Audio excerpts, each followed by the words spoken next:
Christmas morning, 1996. Wealthy home in Colorado.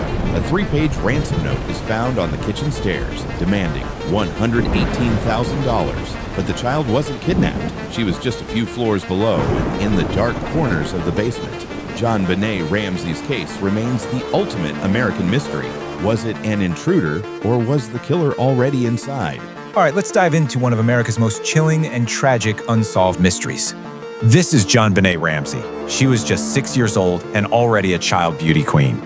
Then, the day after Christmas 1996, a shocking discovery kicked off a case that still haunts us. So here's what we'll cover: the messy crime scene, the 2 big theories, and the controversial DNA. Right from the get-go, the investigation was a disaster. The crime scene wasn't secured at all. Friends and family were walking around, cleaning things up, and contaminating potential evidence. It was a mess. And then there's this bizarre ransom note. It was 2.5 pages long, found by her mom. It was written inside the house for the exact amount of a recent bonus. So, was it real? Well, because of that note, police immediately zeroed in on the family. They thought it was all staged. The evidence? The note, pineapple in her stomach, and no signs of a real break-in.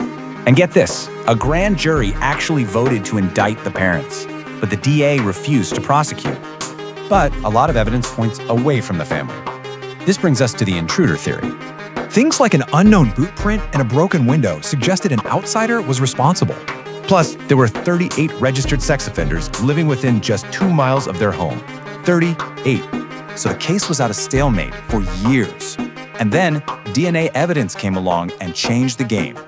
DNA from an unknown male was found on her clothes. In 2008, the family was publicly exonerated. But you guessed it, that DNA evidence itself is now a huge point of debate. Critics say touch DNA can be transferred innocently. It doesn't prove it belongs to the killer. So, after all this time, why is this case still an open homicide investigation? What's the holdup? It really boils down to 3 things: a botched crime scene, conflicting clues, and that controversial DNA. You have to wonder, after all these years, will we ever really know what happened that night? The evidence is a riddle.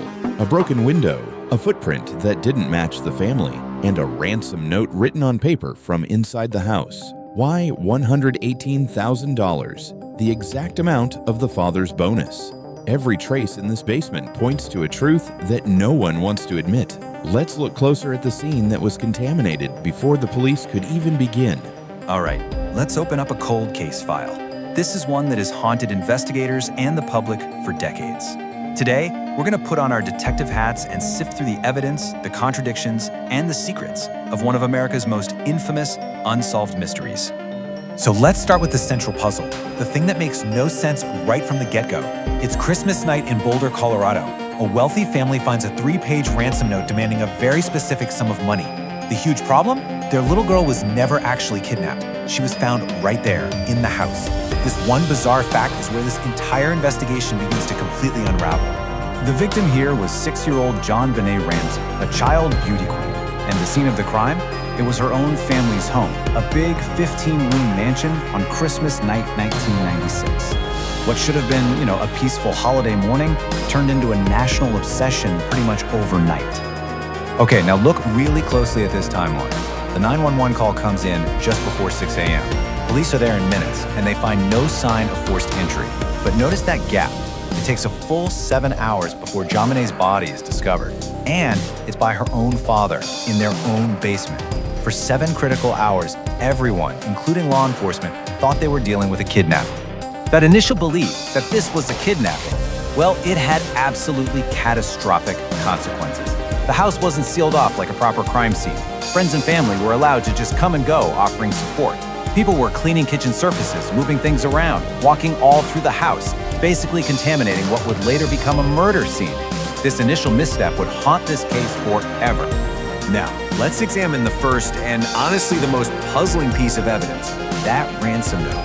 The FBI would later say it's highly unusual for any kidnapper to write such a long note at the scene. This thing is practically a short story, and it's one of the biggest enigmas in the entire file. The amount demanded was exactly $118,000. A really strange number, right?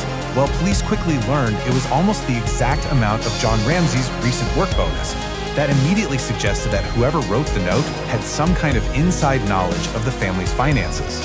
And the language is just bizarre. We are a group of individuals that represent a small foreign faction. It's full of these dramatic, almost movie-like phrases, and it's signed off with Victory, SBTC. To this day, nobody knows for sure what SBTC even stands for. It reads less like a real ransom demand and more like something you'd see in a spy film. And this brings us to the two big competing theories. The intruder theory suggests the writer was just copying lines from movies.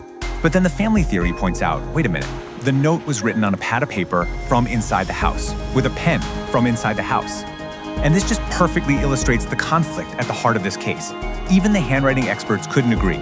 Some cleared Patsy Ramsey, while a state investigation pointed the finger directly at her. So, if the note is a complete puzzle, what about the physical scene itself?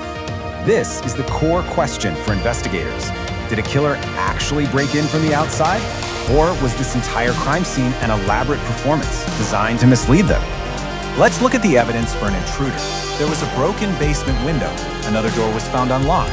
The neighborhood had seen a recent spike in burglaries, and a suitcase was positioned right under that window, almost like someone planned to use it. On the surface, this paints a pretty clear picture of a break-in. But then, the evidence for staging feels just as compelling. The very first officers on the scene saw no signs of a forced entry. And, most famously, there was an undisturbed cobweb found in the corner of that supposedly broken into window. To many investigators, this suggested the scene was carefully arranged to look like a break-in, but it wasn't real. Now we have to turn to the most disturbing evidence in the case file, the details found on and near JonBenét's body. And these are the elements that make the crime feel so deeply personal and incredibly strange. Her cause of death was strangulation, but the weapon was homemade. It was a garrote fashioned from a piece of nylon cord and a broken paintbrush handle. The crucial point here, the other half of that exact same paintbrush was found in a bin filled with Patsy Ramsey's art supplies. This wasn't a random weapon. It was built from items found right there inside the house. Next, a detail that seems so innocent, a bowl of pineapple on the kitchen table.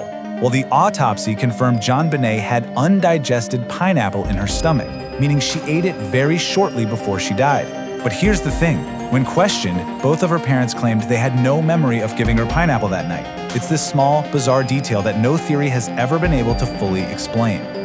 For years, the case was just a stalemate of conflicting theories. Then, in the 2000s, forensic science seemed to offer a breakthrough.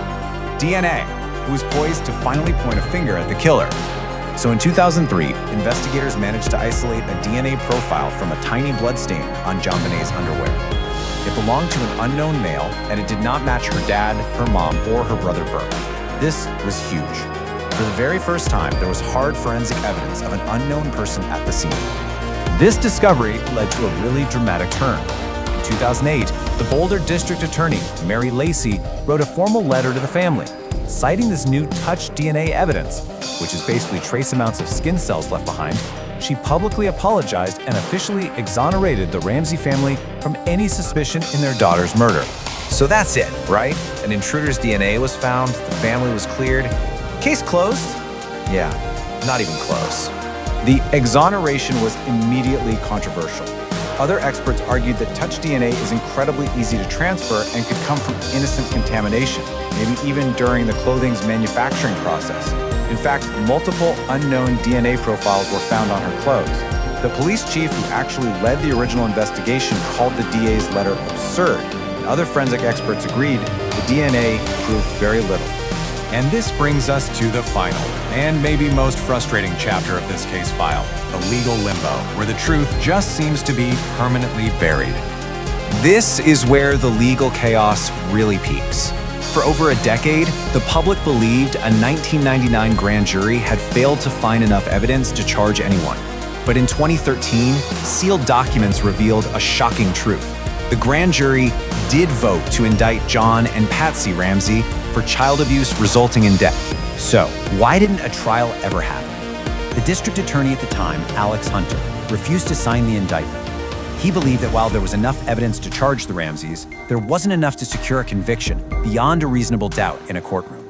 So the case was just left in this state of permanent legal ambiguity. And that is where this case stands today.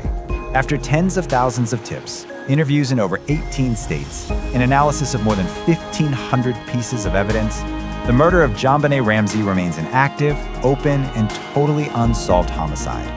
So after reviewing the entire case file, we're left with the exact same question that started it all. Was this the work of a phantom intruder who committed the perfect crime and just vanished? Or was the truth much, much closer to home, hidden behind a staged crime scene in that bizarre ransom? With all this evidence on the table, you be the judge. The Ramsey case is a maze of DNA, lies, and lost justice. Some say the House still holds the answer.